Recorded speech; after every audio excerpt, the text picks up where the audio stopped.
Long before I started writing about Bordeaux wines, I was buying and drinking them, seeking out bottles from less fashionable vintages, such as 1979, that I could afford. By the time the famous 1982 vintage was released, I was beginning to scribble, and attended some tastings of those wines. It divided opinion at the time. Too Californian. Sniffed some British wine merchants, unused to the aromas of ripe fruit.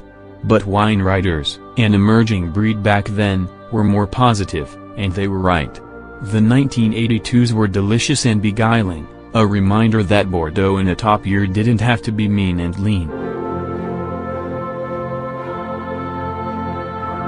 Moreover, the 1980s would prove a fine decade for claret, with nimble 1983s, enchanting 1985s, superb 1989s, and more controversial vintages such as 1986 and 1988.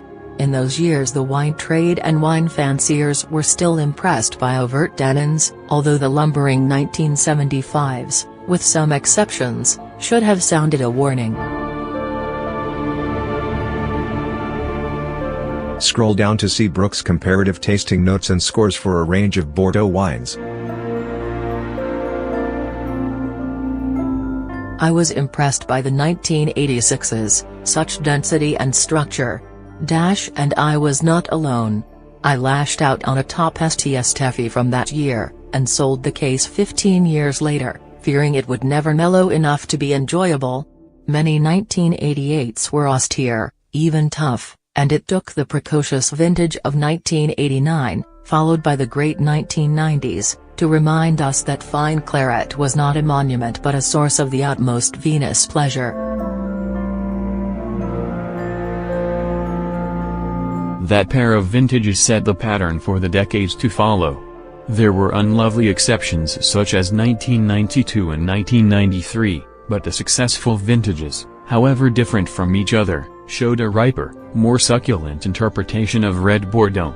There were two explanations for this. The first is the slow march of global warming. Flowering was beginning earlier, yields were gradually reduced, and the harvest was focused on obtaining the ripest fruit, not on bringing in the crop as rapidly as possible. And then there was the simultaneous rise of the consultant and the wine critic, both separately and in tandem. Robert Parker Jr., then in his prime, favored optimal ripeness, and although that was sometimes pushed a bit too far for my taste, he was right to do so. His friend, the consultant Michel Rolland, thought the same way.